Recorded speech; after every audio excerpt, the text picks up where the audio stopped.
This is the story of Sultana Razia, the first and only woman to have occupied the mighty throne of Delhi. Razia was the daughter of Sultan Shamshuddin Iltutmish of the Mamluk dynasty.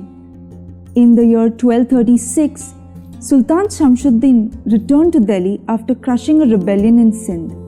Upon his return, he was anxious and quickly summoned his trusted minister Tajuddin to draw up his will. Tajuddin was instructed to keep the will a secret until the Sultan's dying day. There was a good reason for this too. You see, the Sultan had named his daughter Razia the heir to the throne. Quite an unprecedented move at the time. Razia's stepmother, Shah Turkan, was far from happy about Sultan's decision. Frantic, she confronted the Sultan. "My lord, what about our sons, Ruknuddin and Ghaisuddin?" The Sultan would not waver. Under no circumstances would he entrust the throne to his wayward and irresponsible sons. On 29 April 1236, Sultan Shamshuddin Iltutmish passed away. Soon after the Sultan's death, Tajuddin summoned the kingdom's 40 ministers and read them the Sultan's will. Now, as you might expect, the contents of the will didn't go down well with any of the ministers, save one. Amir Altunia loved Razia and was elated by the news. The court's lack of enthusiasm wasn't lost on Razia.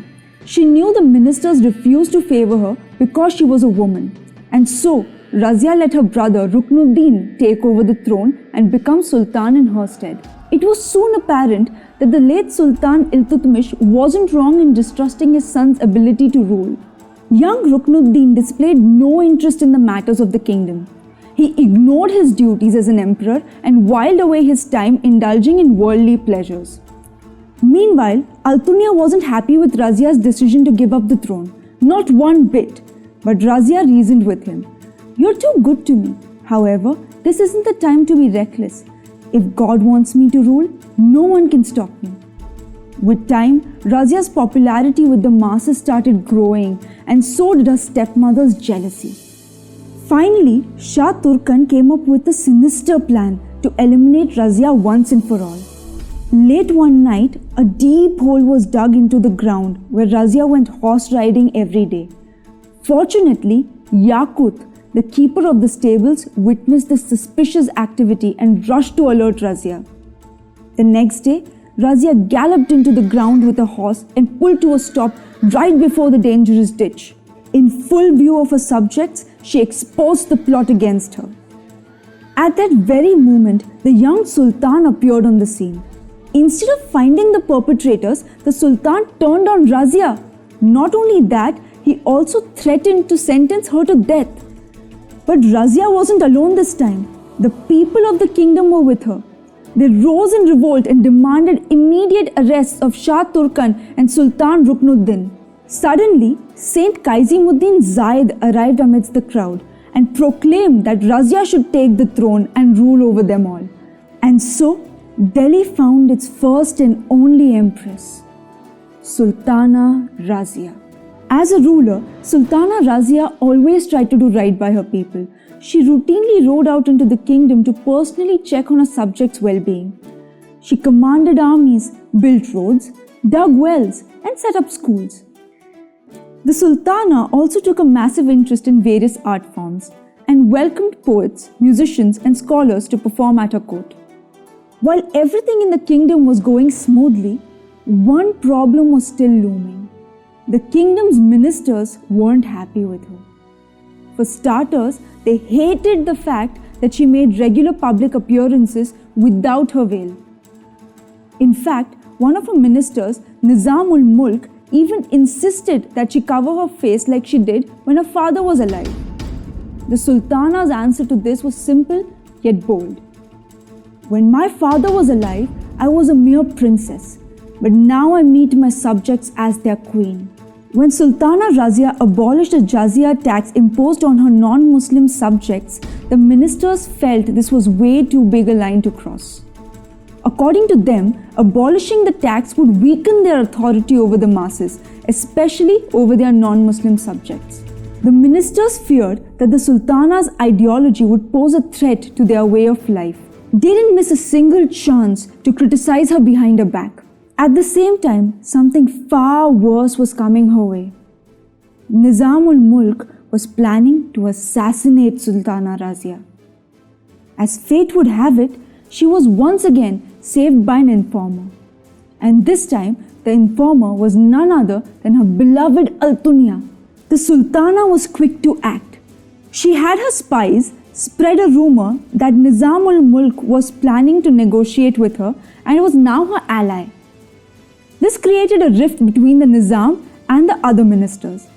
Defeated, Nizam-ul-Mulk fled to the hills of Simur. As a reward for Altunia's unwavering loyalty, she made him the governor of Bhatinda.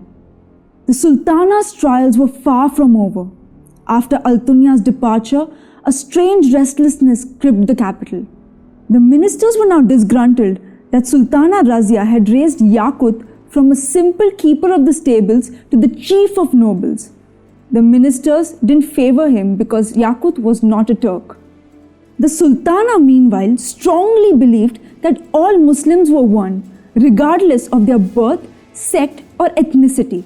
She fiercely defended Yaqut, stating that he was perfect for the job. Desperate to take down Yaqut, the ministers planned on turning Altunia against him. They were aware of Altunia's love for Razia, and so they sent him a message saying that she had been seen riding into the forest with Yaqut. The message also said that they had spotted Yaqut and the Sultana talking and laughing near a lotus pond. Altunia's reaction to this news was exactly what the ministers had hoped for. Furious, Altunia set out to attack the Sultana and Yaqut. In the ensuing skirmish, Yaqut lost his life. The Sultana was imprisoned by Altunia's troops and she was fast losing hope. On one hand, her beloved and closest ally, Altunia, was now her enemy. On the other, her stepbrother, Behram, was made the Sultan. Perhaps a little too late, but Altunia finally realized the errors of his ways. He begged the Sultana for her forgiveness. "Let's forget the past and start afresh, my love." She forgave him, and the couple got married in Bhatinda. Soon after the wedding, the couple started marching towards Delhi to win back the throne. But they were ambushed on the way by Bahram and his army. Though unprepared, the newlyweds and their forces met the enemy head-on. Bahram's army was massive, and soon the royal couple's forces started buckling under the onslaught. Bahram commanded Altunia to lay down his weapons and give up. But Altunia fought on and chose death instead. Not long after Altunia died, an arrow pierced Sultana Razia's heart and she fell off a horse. And so ended the life of one of India's finest and fiercest rulers and Delhi's only empress. Though Sultana Razia's rule wasn't allowed to last for more than 4 years, her story has endured centuries, making an indelible mark on the history of our nation.